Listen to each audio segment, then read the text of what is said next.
LGS ve YKS sonuçlarını birlikte değerlendirdiğimizde Diyarbakır eğitim sıralaması maalesef iyi yerlerde değil. Tabii bunun birçok alt etmeni var, birçok nedeni var. Yıllarca Diyarbakır'da eğitimin yönetim kademesinde bir istikrar yakalanamadı. Sürekli eğitime ilgi yönetim kademesine temas etmekte, orada değişimi öngörmekte sınırlı kaldı. Dolayısıyla arzu edilen bütün eğitim süreçlerine merceği yakın tutmaktı. Orada başarıyı artıracak yöntemlere odaklanmaktı. Başarısızlığın nedenleri üzerinde çok kriminal düzeyde dokunmak ve burada bu süreci bütünüyle ele almak gerekiyordu. Ama bu uzun yıllardır Diyarbakır'da ihmal ediliyor. Tabii Diyarbakır'da eğitimin paydaşlarıyla eğitimi konuşma alışkanlığı yok. Eğitimin bileşenleriyle eğitimi masaya yatırma kaygısı yok. Dolayısıyla eğitim bütün bir şehrin meselesidir. Buraya katkı sunacak tüm tarafların, tüm bileşenlerin desteğini almak gerekiyor. Bunun için de eğitimi bileşen taraflarla il geneli koordinasyon toplantıları yapmak gerekiyordu. Buna resmi özel ayrımı yapmaksızın bütün kurumların temsilcilerini bu toplantılara dahil ederek ve davet ederek bu koordinasyon toplantılarının sonuçlarını raporlaştırarak buradan başarısızlığın ve başarıyı artırmanın yöntemlerine nasıl katkı sunulabilir noktasında temas etmek gerekiyordu. Ama bu konu ihmal edildi.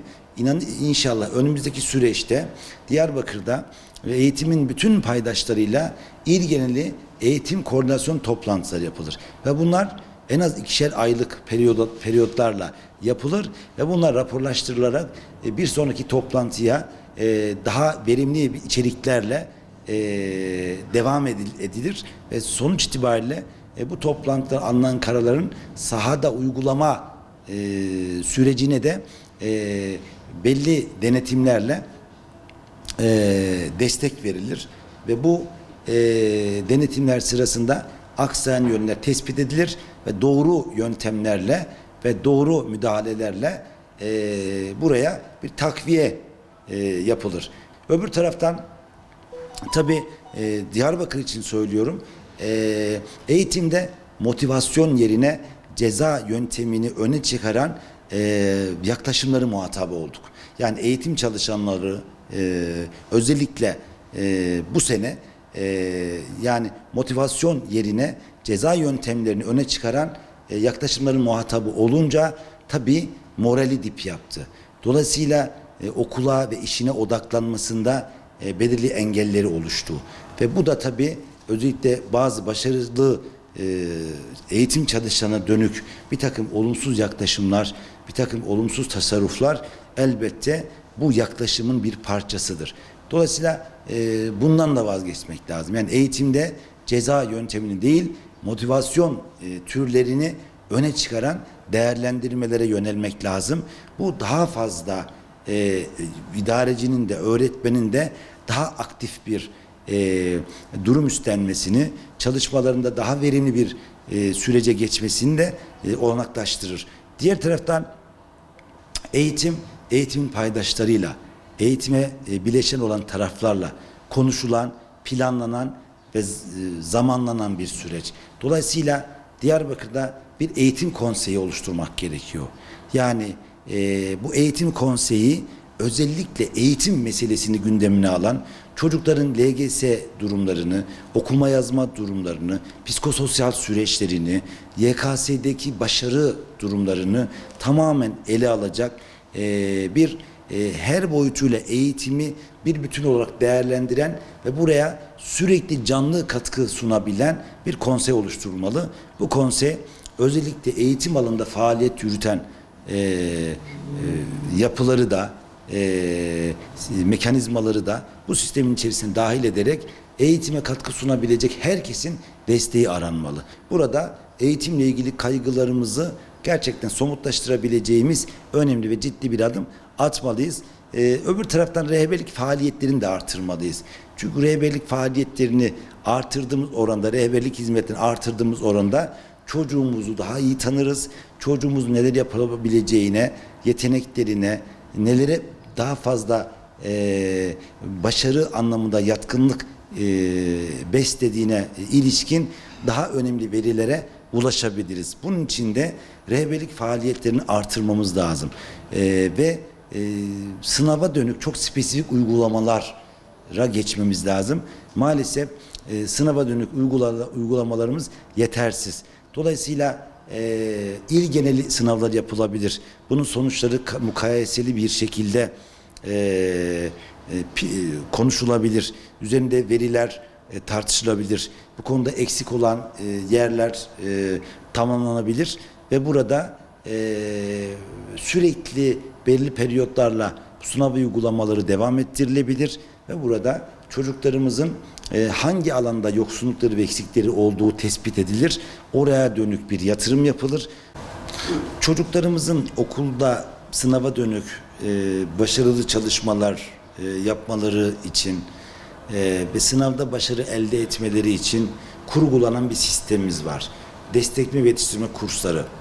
Ancak Diyarbakır'da destekleme ve yetiştirme kursları maalesef yeterince ciddiye alınmıyor. Tam tersine destekleme ve yetiştirme kursları gerekli destekten yoksun bırakılıyor.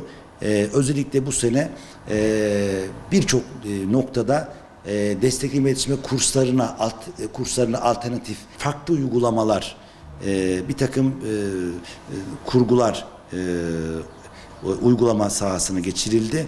Dolayısıyla destekleme iletişime kursları planlayan okulların bu isteği zaman zaman geri çevrildi, engellendi. Tabii çocuklarımızın sınavlarda başarı elde etmesi, derslerindeki eksikleri gidermeleri için kurgulanan bir uygulama.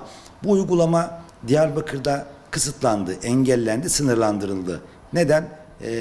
Etüt Diyarbakır diye bir proje, kadük bir proje uygulandı, alternatif bir uygulama olarak. Ama çocukların eğitime erişimlerini sınırlandıran, öğretmenlerin eğitimde aktif rol üstlenmelerini kısıtlayan bir uygulamaya dönüştü.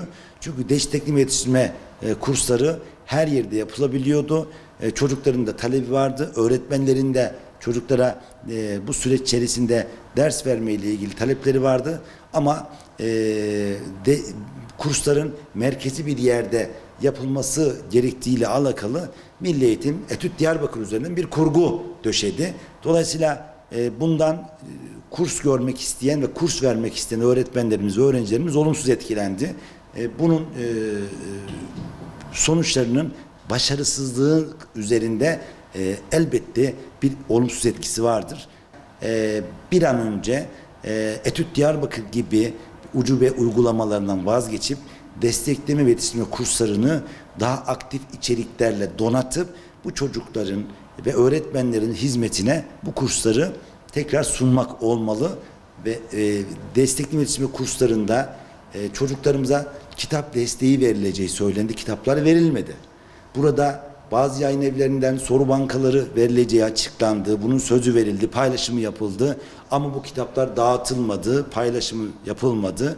Dolayısıyla çocuklara söz verildiği halde Etüt Diyarbakır gibi bir ucube uygulamanın içerisinde çocuklara vaat edilen, söz verilen kitaplar, soru bankaları da maalesef verilmedi, dağıtılmadı. Çocuklar DYK sistemi dediğimiz destekleme iletişime kurslarından daha olumsuz bir tablonun muhatabı oldular. Bizler yeniden DYK sisteminin, destekleme iletişime kurslarının aktif bir içerikle donatılmasını, çocuklarımızın orada ders görmesini, öğretmenlerimizin oralarda ders vermesini ve bunun denetiminin de iyi yapılmasını talep ediyoruz. Etüt Diyarbakır gibi sadece şekle hitap eden, sadece böyle modifiyeli olan, adeta tribüne hitap eden uygulamalardan bir an önce vazgeçilmesini istiyoruz. Çocuklarımızın geleceklerini aktif bir şekilde şekillendirecek çalışmalara yoğunlaşmamız lazım.